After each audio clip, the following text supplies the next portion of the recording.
Olá, tudo bem? Começando agora mais um Universiência. Esse programa que é fruto da parceria entre TVs e instituições públicas de ensino superior nordestinas. Aqui a gente conhece as produções científicas do Nordeste brasileiro. Veja agora algumas das pesquisas que vamos acompanhar hoje. No Instituto Federal do Maranhão, pesquisadores avaliam os desafios no enfrentamento do assédio sofrido pelas mulheres no ambiente de trabalho. Cientistas da Universidade Estadual do Sudoeste da Bahia analisam os potenciais riscos da romã para as grávidas. E ainda, um material didático produzido pela Universidade do Estado da Bahia, especialmente para a comunidade indígena. Isso e muito mais, você confere agora no Universiência.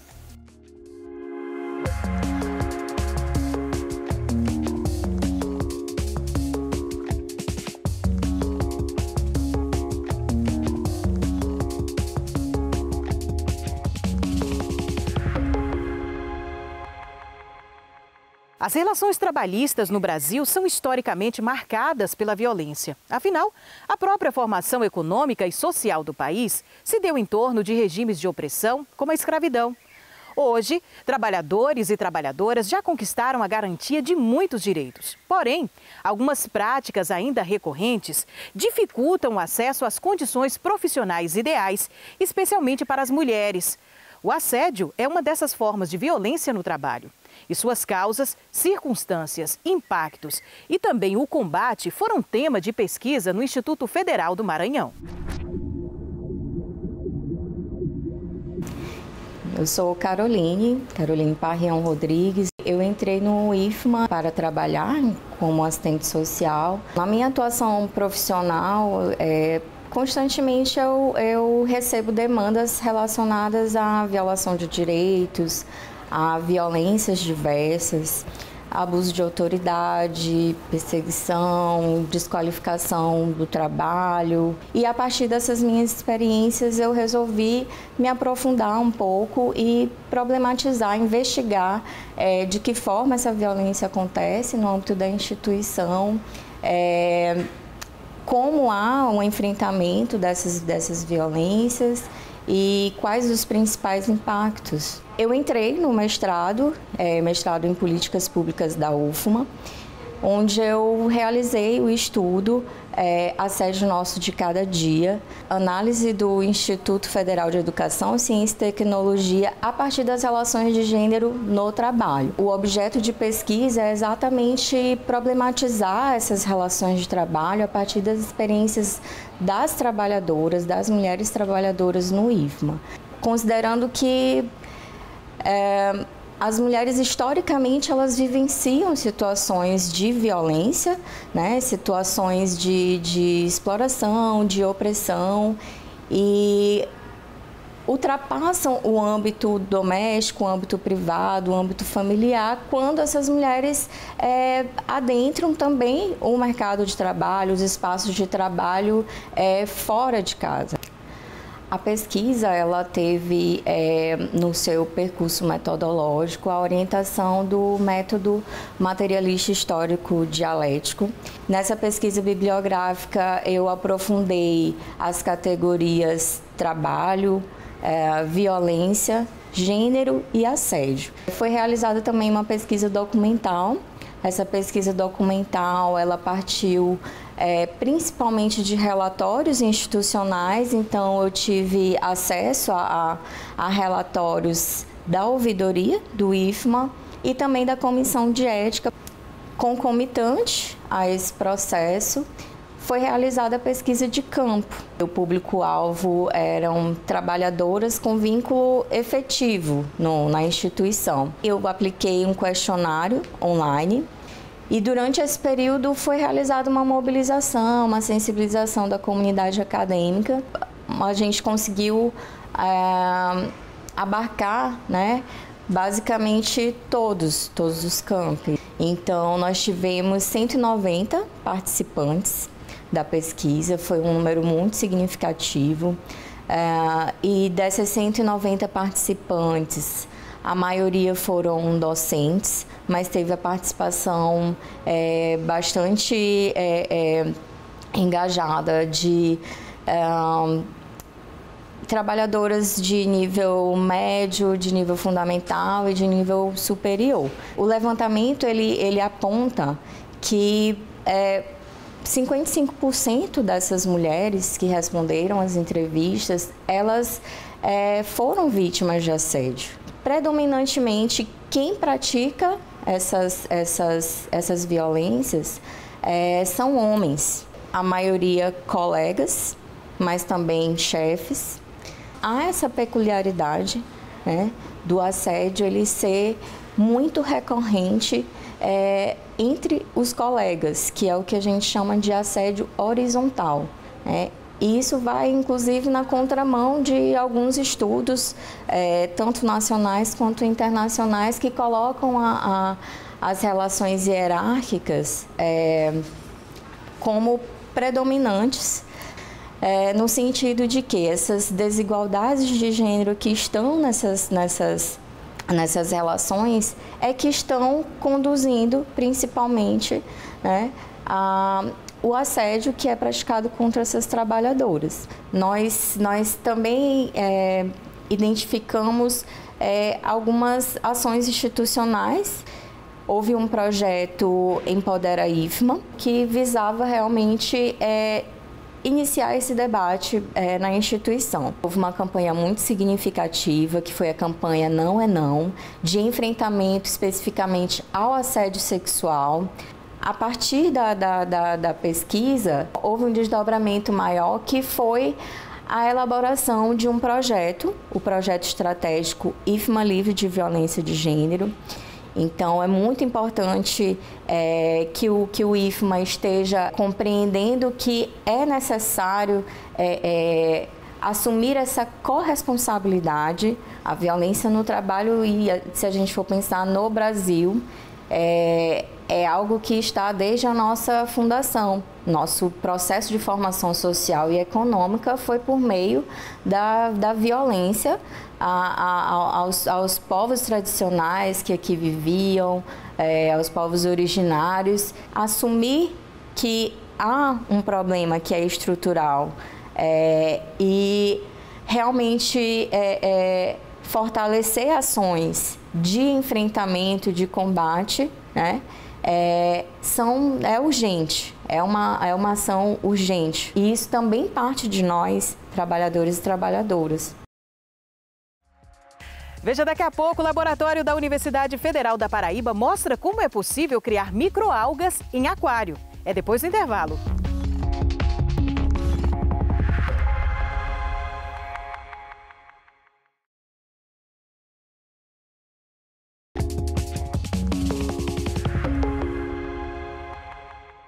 Quando se fala em algas, geralmente vem à cabeça imagens de praia. Mas você já pensou que é possível cultivar microalgas em laboratório? A criação de um banco dessas espécies foi iniciada pelo Laboratório de Ambientes Recifais e Biotecnologia com microalgas na Universidade Federal da Paraíba, ainda na década de 80. Vem conferir como é realizado todo esse processo.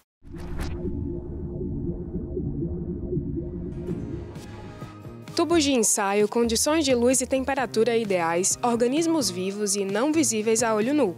Estamos falando das microalgas, cultivadas aqui nesse laboratório. Elas, apesar de discretas, são essenciais para a manutenção do ecossistema. E por que esses micro-organismos são tão importantes assim? Primeiramente, pela sua aplicabilidade.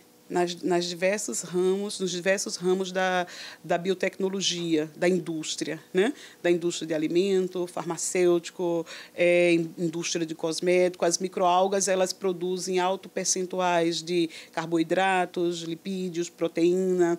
Elas produzem óleos essenciais, como a ômega 3, ômega 6.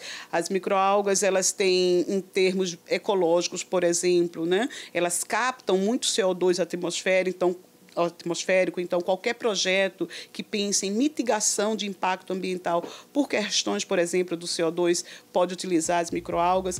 A criação do banco foi iniciada ainda na década de 80 pelo Laboratório de Ambientes Recifais e Biotecnologia com Microalgas do Centro de Ciências Exatas e da Natureza da UFPB.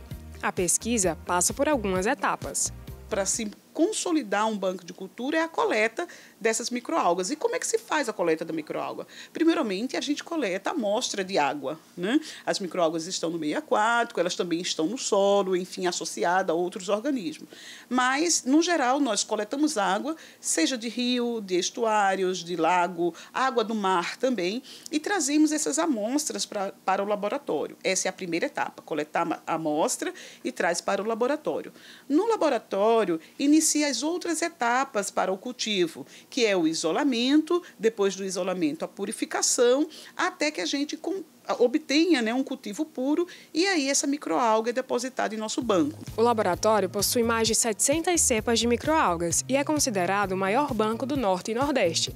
Saiba o que é feito para manter as espécies sempre vivas. Mês sim, mês não, nós fazemos a repicagem dessas cepas, onde nós descartamos uma cepa mais antiga. Nós trabalhamos com triplicatas em todas as nossas cepas. Mês sim, mês não, nós descartamos a cepa mais antiga e fazemos novamente meios de cultura e fazemos a repicagem, tirando uma pequena amostra de uma cepa já existente, colocando um novo tubo de ensaio com meio de cultura para que a cepa possa ser mantida sempre viva. Nós temos aqui, né, um exemplo de uma das nossas bandejas aqui do nosso banco de cultura, no meio de cultura WC. Aqui, nesse espaço gerado, é justamente para fazer o processo da repicagem e colocar um novo tubo para que uma amostra dessa cepa possa ser colocada nesse novo tubo com meio de cultura e manter essa cepa sempre viva. Nós fazemos esse processo com todas as cepas e com todos os meios que nós trabalhamos. Atualmente, nós trabalhamos com cerca de 5 meios de cultura, sendo 3 de água doce e 2 de água salgada, né, água do mar. Para o cultivo em larga escala, a equipe pensa nas possibilidades de reduzir os custos da produção. Os reagentes químicos que a gente usa para o cultivo são extremamente caros, né? Não dá para a gente usar quando se pensa em cultivo em larga escala. Por isso, nós pensamos, né, e trabalhamos com efluentes, por exemplo, de origem doméstica, agroindustriais, que têm esses macro e micronutrientes presentes, como, por exemplo, nitrogênio, fósforo, para o cultivo dessas microalgas. São resíduos, são dejetos de, por exemplo, suíno, aves, por exemplo, esgoto doméstico, né, que nós obtemos, que tem nas grandes cidades, por exemplo, que inclusive acaba caracterizando como um grande problema do mundo contemporâneo, né? E o que esperar da utilização das microalgas no futuro próximo? Certamente o alimento do futuro vem desses micro-organismos, porque eles têm maior teor de proteína do que a soja, que é o que a gente compara, maior teor de carboidrato, lipídios, né? Então, o alimento do futuro vem dessas microalgas. O combustível do futuro já vem dessas microalgas. Em várias partes do mundo tem sido cultivado microalga para a produção de biodiesel e bioetanol, né? Logo, com certeza, é o micro-organismo para mudar, né, essa atmosfera de consumo exacerbado que a gente tem, né? Então, mudar a forma de nosso consumo para um consumo mais consciente e que degrada menos o ambiente. Investir na ciência é o passo para o crescimento de uma sociedade, com certeza. E investindo na microalga, a gente vai estar investindo no crescimento de uma sociedade e no crescimento de um mundo com um menor índice de impacto, né? Ou um alto índice de mitigação de impacto. A gente sabe que muitas pessoas usam plantas para diversos tratamentos. Mas o que muitos não sabem é que, apesar do entendimento popular acreditar que, por ser natural, não faz mal a ninguém, a realidade não é bem assim. É preciso ter cuidado e conhecer as propriedades das plantas, vegetais e frutos para saber das potencialidades e principalmente dos riscos. É o caso da romã, por exemplo. A espécie é comumente aplicada para fins medicinais, mas pode apresentar riscos para as gestantes. Vamos entender mais na pesquisa realizada pela Universidade Estadual do Sudoeste da Bahia.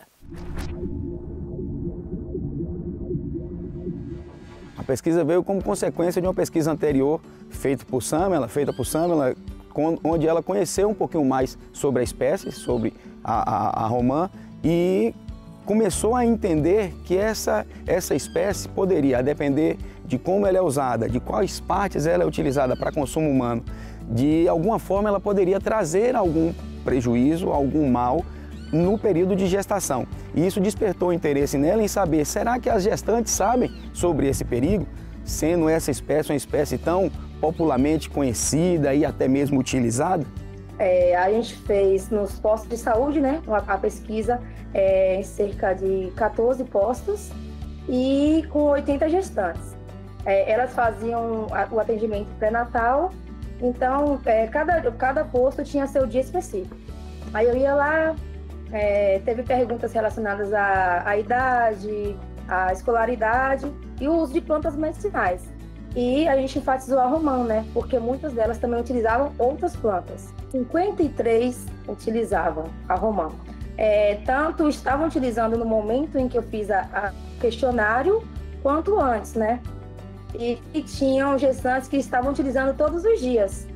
Porque elas acabam achando, né, que é melhor do que tomar o remédio, vai trazer um benefício melhor, né? Por elas estarem grávidas. E acabam usando indiscriminadamente. Então, muitas estavam utilizando e sem saber dos riscos. As gestantes não sabiam. De maneira nenhuma, a nossa pesquisa tem o interesse de colocar a romã como uma vilã ou algo que não deva ser consumido, mas sim com cuidado maior, no caso da nossa pesquisa com as gestantes. E quando fizemos esse levantamento de dados em campo, nós percebemos que, dentre as gestantes entrevistadas, a grande maioria fazia uso ou fez uso da romã durante o período de gestação e não sabia de nenhuma forma que ela poderia trazer algum prejuízo para a formação do bebê durante a gestação, enfim, que poderia trazer algum problema para elas. Uma das coisas que mais me chamou a atenção foi as pessoas que trabalham nos postos de saúde, também os profissionais, desconheciam os riscos, né, das plantas medicinais. E sobre a romã, eles até chegavam a prescrever, né? Se alguma grávida não queria usar o remédio, se tivesse com algum problema na garganta, elas estavam utilizando. Até por conta, né, dos profissionais falando. E notou-se que, devido a ser um produto natural, elas considerarem isso, elas utilizavam demais mesmo. E também por conta muitas das gestantes que eu entrevistei não possuíam ensino médio completo. Então, também se diz, um fato sobre a situação econômica, né, mais desfavorável no caso. Então, elas não podiam procurar remédios na farmácia, não tinham condições e acabavam usando, né, esses meios de forma indiscriminada. Diante da literatura, a gente conseguiu identificar que essa espécie, a depender da quantidade, da frequência, de qual parte dela é utilizada para fazer o produto que será consumido, ela pode trazer desde pequenos desconfortos, como cólicas, até mesmo chegar a outro extremo de ela ter uma ação abortiva.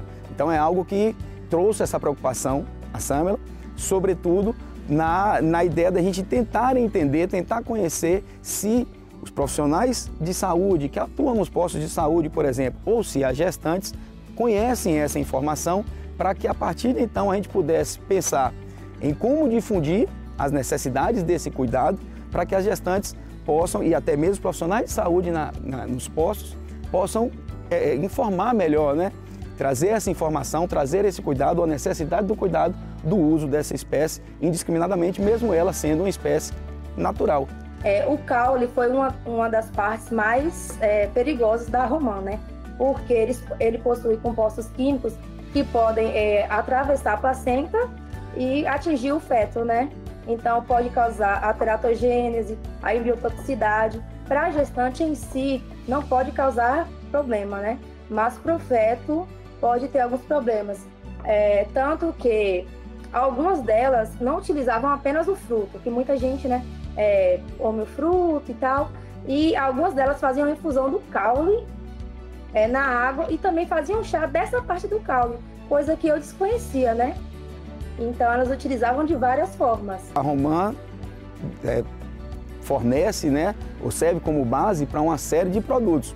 Esses produtos são facilmente adquiridos nas farmácias e nossa pesquisa não indica, no momento ainda, qual daqueles produtos podem fazer mal. Nossa pesquisa vem com a intenção de alertar que eles podem, de alguma forma, trazer algum prejuízo ou algum desconforto durante a gestação. Mas quem vai determinar qual produto, em qual quantidade, em qual frequência poderá ser utilizado, lógico, é o médico que está acompanhando essa gestante. Então nossa intenção é indicar que este produto, que é um produto natural, que culturalmente nós temos a ideia de que se é natural não faz mal, é que a história não é bem assim e que elas tenham esse cuidado de, ao fazer o consumo de produtos derivados da romã, elas façam a consulta antes com os médicos que estejam acompanhando elas.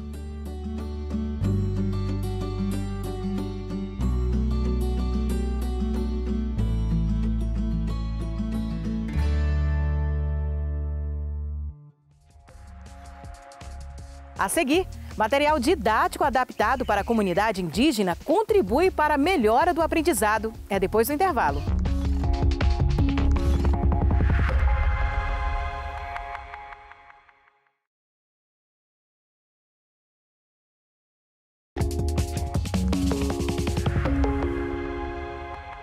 Muitos são os desafios da educação no Brasil. E quando se trata dos povos indígenas, os desafios são ainda maiores.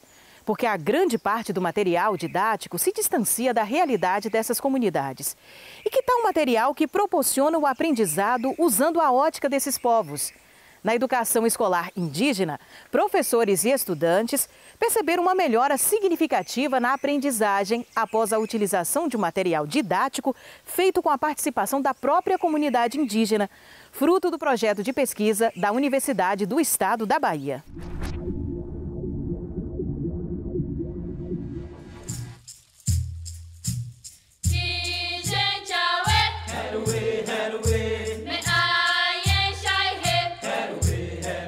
Quando a gente fala sobre educação indígena, a gente fala no fortalecimento da cultura indígena, né? O dia a dia das comunidades indígenas. Então, quando a gente pensa em educação indígena, a gente tem que fazer essa diferenciação, educação indígena e educação escolar indígena. Então, é esse fortalecimento da cultura dentro da escola indígena. Então, quando a gente pensa em ensino-aprendizagem, o indígena, o aluno indígena, ele tem que estar preparado na sociedade para ser atuante, ser crítico, ser reflexivo. Mas é uma grande demanda hoje desse fortalecimento dessa cultura. E como é que eu sei disso? Porque desde 2013 a gente trabalha com a licenciatura intercultural indígena e é uma demanda contínua dos professores indígenas terem esses materiais alternativos que complementem os materiais didáticos que chegam nas escolas indígenas. Por quê? Porque geralmente esses materiais didáticos que chegam em comunidades indígenas, nas escolas indígenas, são materiais que não trabalham com a realidade da comunidade. Então, quando a gente constrói esse material com a participação efetiva dessa comunidade, a gente consegue fazer as pontes da cultura indígena com aquele conteúdo efetivamente.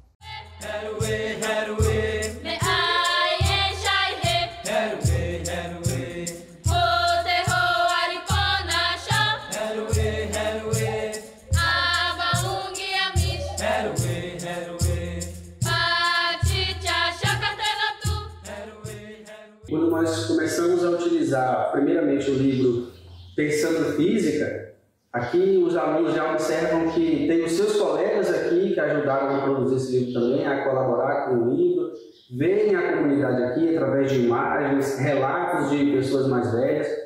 Elas começam a se ver aqui. Eu trabalho na Escola Indígena Pataxó-Tingüí do Guaxuma, mas meus colegas também do Colégio Estadual Indígena Coroa Vermelha, anexo Guaxuma, que também funciona aqui na aldeia Guaxuma, utilizam esses livros e perceberam um rendimento significativo após utilizar esses livros. Agora, a gente, utilizando esses livros, podemos utilizar os próprios jogos indígenas.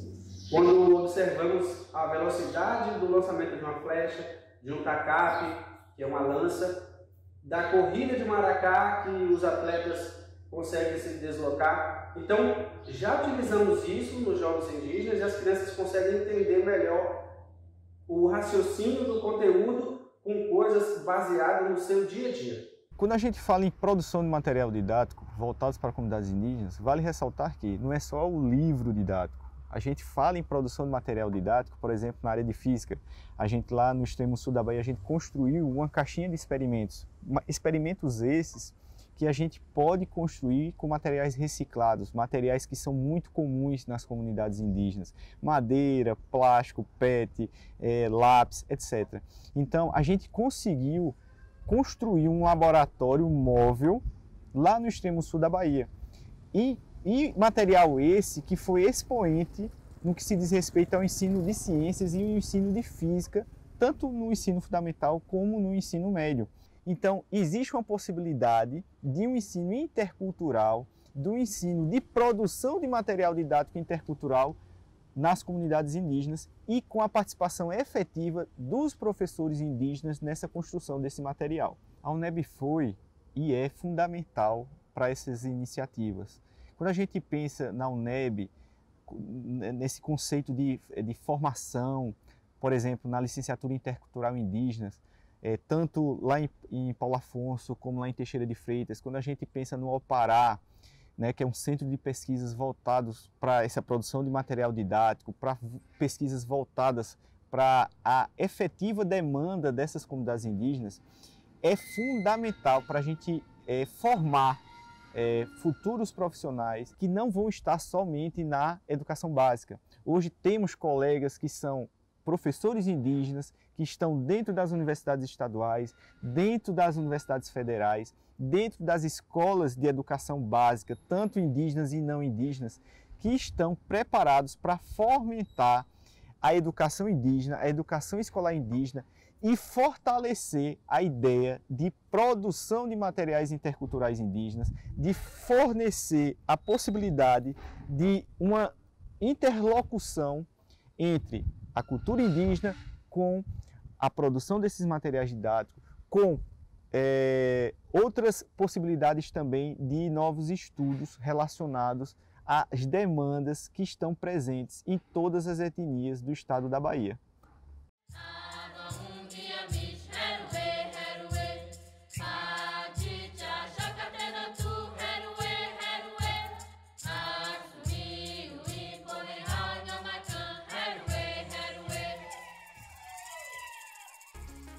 E o Univerciência de hoje fica por aqui. No próximo programa traremos mais pesquisas para você conhecer. E você já sabe, se tem alguma dúvida ou sugestão, envia para o nosso e-mail univerciência@uesb.edu.br, que a gente explica por aqui num outro programa. Tchau, tchau e até lá!